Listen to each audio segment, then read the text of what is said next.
Sanji, il est là, tu sais, on le voit là, quand il dit compte sur moi pour te sauver, ma belle Gerd. Il est là, le ref. Donc, Oda l'a ramené lui aussi. Et à mon avis, il va y avoir exactement ce qui s'est passé avec Oz, hein. Il y a moyen que ça l'affronte dans cet état-là, et malgré qu'ils sont encore enchaînés, que ça fasse même pas un 1v1 contre lui, quoi. Point de vue intéressant, mais en parlant de la blessure de Shamrock, c'est vrai que c'est un choix plutôt particulier de le blesser autant dès le début de l'arc. Parce que mine de rien, une telle blessure alors que t'es enchaîné, c'est chaud. Alors certes, il est grande taille, et proportionnellement à la taille du mec, la blessure, bon, on se comprend. La blessure, elle est énorme, hein. Et là, Oda, il a décidé de le brider, et il le bride une deuxième fois, avec le truc à son pied. Est-ce que Oda veut nous dire que ce mec, tu vois, c'est un Kaido plus? C'est quoi l'intérêt d'autant le brider? Parce qu'en plus, en vrai, t'as Luffy devant, t'as Zoro, t'as Sanji qui vient, il est à côté là.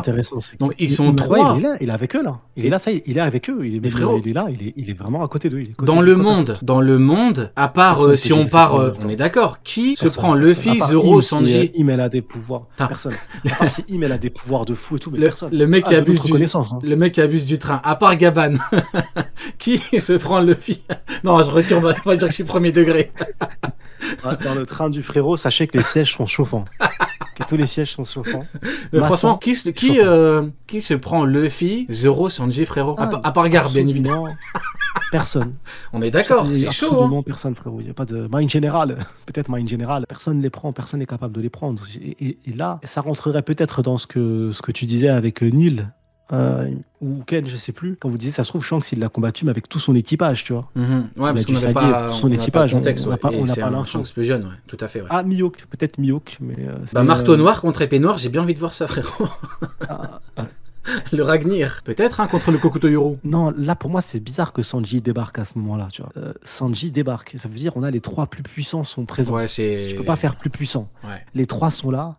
Si jamais au prochain chapitre, Loki, en étant attaché dans cet état-là, Luffy, c'est sûr, par contre, il va se transformer en Gear 5. Là, ce qui est intéressant, c'est que Loki va enfin voir Luffy forme blanche Nika. Et peut-être que du coup, ça va faire quelque chose chez lui. S'il se met en force Gear 5, qui galère, que Zoro nous sort un Ashura, que Sanji sort un Ifrit plus, et que malgré ça, il est toujours debout dans cet état-là.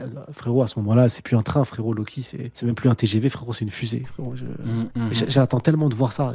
Honnêtement, là, le prochain chapitre, il est tellement important. Mais là, c'est compliqué. Doublement bridé, frérot, c'est très compliqué. Mais au-delà, pour moi, il le met pas dans cet état-là. Il prend pas la Ragnir pour lui faire une prestation dégueulasse. Tu sais, je vois pas l'intérêt. Peut-être tu construis l'aura d'un personnage. Oda, il a construit l'aura du personnage. Et je me dis, peut-être là, il le bride pour nous montrer à quel point il est fort. Parce que ce qui serait intéressant, c'est si il le bride comme ça, au point, avec granit marin, blessure grave, pour nous montrer sa force, sans que ça ait besoin de détruire Elbaf, parce qu'il est trop blessé. Et que le Luffy Gear 5, quand il se transforme en Gear 5, fait que ça calme Loki, parce que finalement, il reconnaît Nika, tu vois. À voir.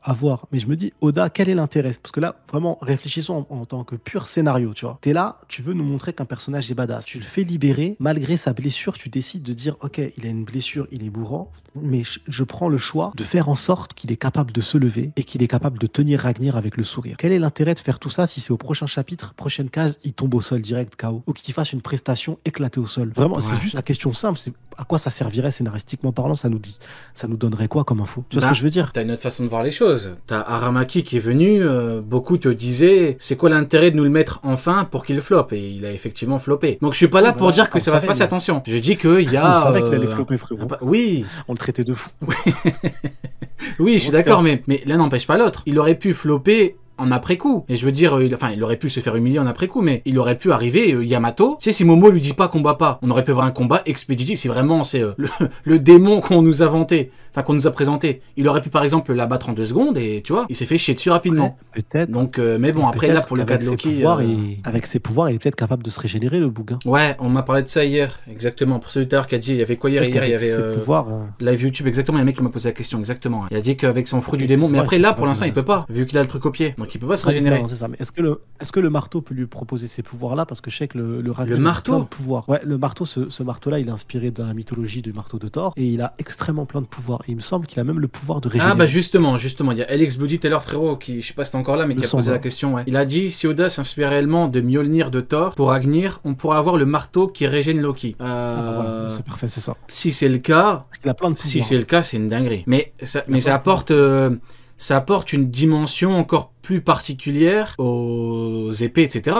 Parce que on connaissait Enma qui prend ton énergie vitale, ton haki pour frapper, ça puise normalement ton haki pour mieux frapper, etc. Là, t'as une étape supplémentaire. Après l'épée qui prend ton haki, là, tu régènes, tu vois. Donc, et là, on parle pas de fruits, à moins que l'épée, à moins que Ragnir a mangé un fruit après. Peut-être que c'est ce qui permettrait de régène. Peut-être. Bah, j'en parle dans ma review, ça. Ouais. Je dis, parce que je pense qu'il n'y a pas. Parce que moi, maintenant, je pars du principe que la magie n'existe pas dans One Piece. Tout ce qui est magique, qui peut sembler magique et incompris, c'est de la science ultra avancée non décrite. Et donc, pourquoi pas Ouais, moi, je pense que depuis le début, là, actuellement, franchement, dans le Nouveau Monde, si on doit décrire la première partie de One Piece. Mais Enma, c'est quoi alors?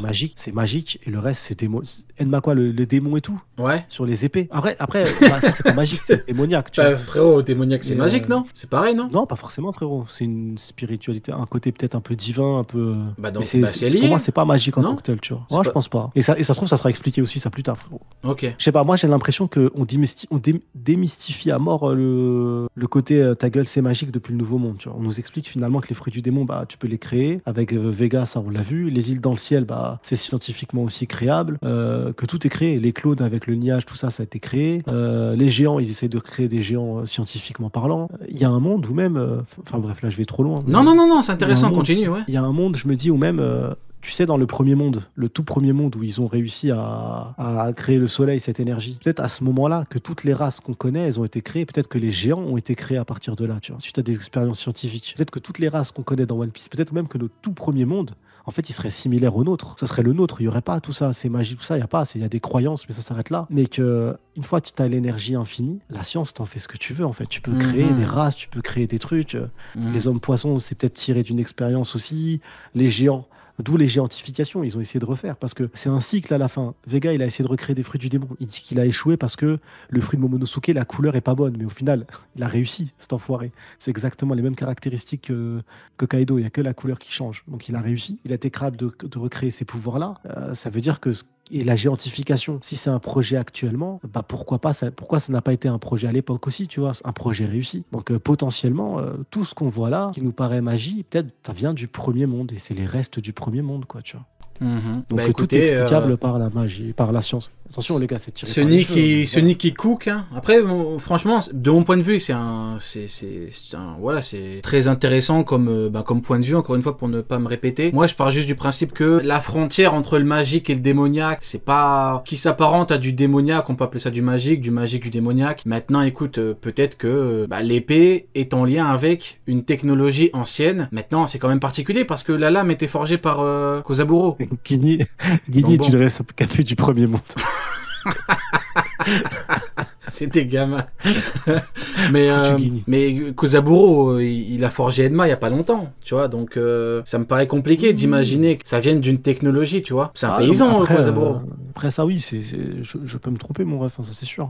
Ok, bon bah écoutez, on verra ça, mais en tout cas c'est un point de vue intéressant. Moi franchement, ce que t'as dit, ça me fait penser que la majorité d'une ancienne technologie, de toute façon c'est dit que le monde a été détruit, hein, de toute façon.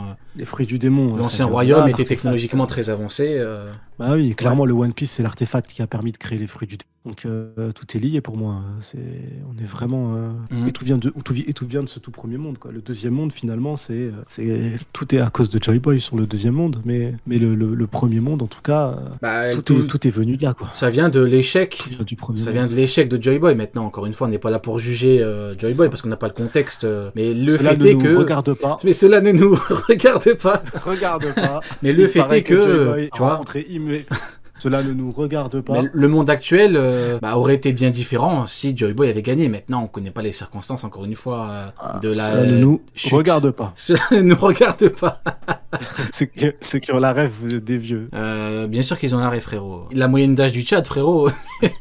La rêve qui date du premier monde. Il a dit c'est ça, moi. On y était, c'est pour ça qu'on va parler du premier monde. Bon, bah écoute, je pense qu'on a un petit peu fait le point au niveau de l'ok du chapitre. Hein. Ah ben, je pourrais encore continuer, mais j'ai prévu de prendre des gens en vocal, vu que je l'aurais dit au début, tu sais, j'ai envie de... Avec toi, ça se passe toujours très bien. Alors bon, écoutez les frérots, si on a qui veulent venir nous parler, mon frérot Sony, chapitre 1141. Allô. Bonjour. Allô Lusti. Bonjour. J'entends. Oui, frérot, ça va? Ça va, Rusty? Ah Longtemps qu'on bonjour. t'a pas vu. Ça va mon frérot? Ça va très bien, ça va très bien. T'es pas venu hier Ah, soir? comme sur des...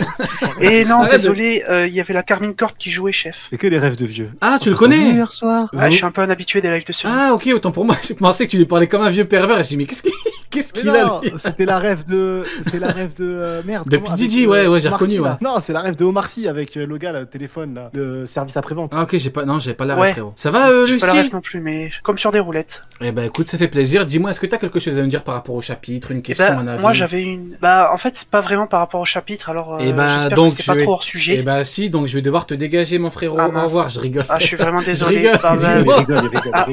il rigole, celui-là. Je rigole, frérot. Excusez-moi, merde, je non. suis un peu candide, je suis désolé. Y a pas de soucis, C'est ça, dis-nous, bon. dis-nous, frérot, on t'écoute. Moi j'avais une théorie à vous proposer sur, vous savez, Oda a dit que Ouais, vas-y, Euh, on t'écoute. pour la fin de One Piece, il y aurait un grand battle royale comme le film Stampede. Ok.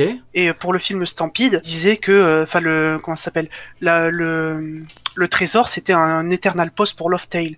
Et pour God Valley, qui est l'autre truc qu'on a eu, c'était le trésor de la ruche. Donc c'est quelque chose d'énorme. Et moi je me suis dit que l'enjeu de cette future battle royale qui nous a été teasée, ce serait forcément une des deux armes antiques qu'on connaît. Donc soit Pluton, soit Shirahoshi. Et j'aurais aimé savoir qu'est-ce que vous en pensiez. Vas-y, Sonny, je te laisse répondre en premier. C'est un sujet que, Ah, vas-y, que tu vas-y, affectionnes. mon ref. Frérot, honneur aux Honneur aux invités. Honneur aux Ah, invités. quel homme. Bah, déjà, pour commencer, mon ref, concernant la Battle Royale, il me semble pas que ça soit annoncé que ça soit la fin de One Piece, mais Non, mais juste c'était avant la fin. dans un. Ouais, c'était lors de ces derniers. Oda, à chaque année, là, quand il est invité au truc du magazine, Mm. à chaque fois, il veut nous dire ah, cette année, vous allez voir du Shanks, cette année, vous. Et c'était le même délire. Il avait dit attendez-vous à une Battle Royale surprenante. Je pense que la Battle Royale, on l'a déjà vue. Ah bon?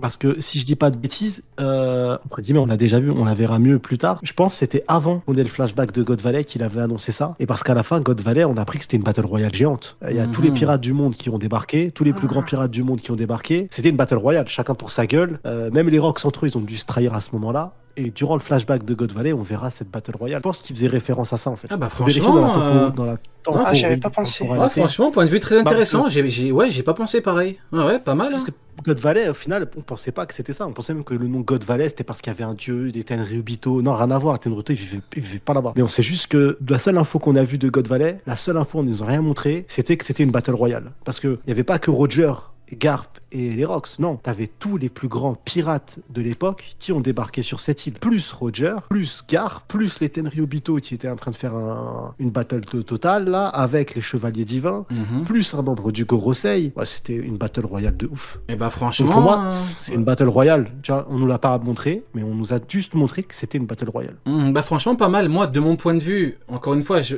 parle toujours, je vois toujours en termes de potentiel scénaristique. Et en termes de potentiel scénaristique, de mon point de vue, c'est plus intéressant que on a un autre Battle Royale. Tout comme de mon point de vue, c'est plus intéressant scénaristiquement. Gabba ne soit pas l'homme à la cicatrice de feu, parce que tu perds un potentiel, tu vois. D'ailleurs, Oda a commencé à préparer le terrain depuis un certain temps. Mais de ce point de vue-là, franchement, j'aime bien. Franchement, j'aime bien. Ouais, je sais pas ce que t'en penses, Lusty, frérot, mais j'aime bien la réponse. Ouais, de Sonny.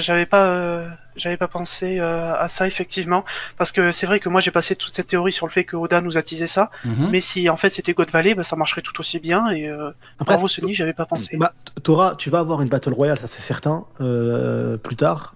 Est-ce qu'elle sera autant importante, plus importante, je sais pas. Mais par exemple, je pense à Rodstar, on aura une prochaine Battle Royale, je pense. Je te dis Rodstar parce que c'est la prochaine île après Elbaf. Ce qui est sûr, c'est que par exemple, tu vois, la Cross Guild veulent maintenant va faire la course au One Piece. Tu vois, ils vont faire la course au One Piece, Oui. mais ils veulent combattre à leur façon. Ils n'ont pas les capacités d'affronter les empereurs, ils sont pas assez forts, malgré que certains essaient de nous faire croire. Mais ils sont pas assez forts pour affronter de manière frontale un empereur en 1v1. D'où l'intérêt d'un Battle Royale. Donc la potentielle Battle Royale, ce serait la Battle Royale pour le dernier road poneglyph. Parce que moi, je pense que Gaban, c'est l'homme à la cicatrice de feu, parce que là, la cicatrice, elle porte vraiment une flamme. Mais je pense pas qu'il va donner le road poneglyph. Je pense qu'il va donner la localisation au Mugiwara sur le dernier road poneglyph. Et je pense que cette localisation va mener à une battle royale entre les empereurs. L'empereur qui sortira vainqueur de cette battle royale-là, en sachant que le gouvernement mondial, à mon avis, vont jouer un rôle aussi. Ils vont pas laisser les pirates récupérer le dernier road poneglyph. Donc ça va être une bataille entre la marine, le GM, les pirates. Ça va être une vraie battle royale. Et le vainqueur ira à l'Octel. Et une fois arrivé à l'Octel, du coup, la vérité, le flashback oublié, le One Piece, l'artefact qui vient du premier monde va ressortir, parce que Joy Boy, pour moi, le Joy Boy qu'on a vu dans le flashback récemment, c'est le Joy Boy du deuxième monde, mais le One Piece ne lui appartenait pas. Il appartenait même pas au premier Joy Boy du premier monde, du premier Nika du premier monde. C'est le premier Nika du premier monde qui l'a volé, qui l'a planqué comme un vrai pirate. Il l'a volé. Joy Boy l'a récupéré. Et là, du coup, le prochain qui le récupérera, c'est l'autre Joy Boy. Et à chaque fois que ce trésor a été trouvé, à chaque fois, ça a bouleversé le monde. Donc, on va avoir exactement la même chose, je pense. Le même schéma, je pense. Et là, tu auras une dernière bataille, mais qui sera pas une battle royale. Tu auras la bataille de tous les pirates du monde alliés à leur roi, Luffy, contre le gouvernement mondial. Mais c'est comme ça que je vois les choses, perso. Il a cook. Ouais. Sunny à minuit 11 pour la rediff, je précise, il est actuellement minuit 11. Sunny se lève à 4h du matin et il arrive encore à cook. Magnifique. Merci à... Merci à Sunny de cook toujours aussi bien à des heures aussi tardives. Lusty, on te dit que tu as une voix très mielleuse, mon frérot. Tu peux nous dire, Ah bon? tu peux nous dire quelques mots pour qu'on vérifie? Eh ben, enchanté, moi c'est Lusty, dans la vraie vie je m'appelle Thomas, actuellement je suis en recherche de travail, donc si vous avez des offres je suis preneur. Force à toi, mon ref. Il est bon, il est bon. Bah merci, merci mon frérot. Juste avant de Lusty. partir, je voudrais juste rétablir un truc. Oui. Il y a un type dans le chat qui a dit que j'ai vu cette théorie sur YouTube. Tout sort de ma tête et je te retiens. Eh bah, Il va te monter en l'air. Il va te monter en l'air. Eh ben, Je sais pas quand je te reverrai, mais merci à vous de m'avoir retenu. merci et mon bonne frérot, continuation. tu reviens quand tu veux mon frérot, Merci, mon n'hésite pas à revenir dès que t'as des trucs Merci à toi, mon nous frérot. dire. Merci beaucoup. Big up Au mon revoir. frérot, ciao. Alors, bah écoute, c'est plutôt bien passé pour le premier appel. Hein. On va prendre Allez. Big News Morgan. Hop. Allons-y. Oui, bonsoir monsieur Big News Morgans, comment allez-vous?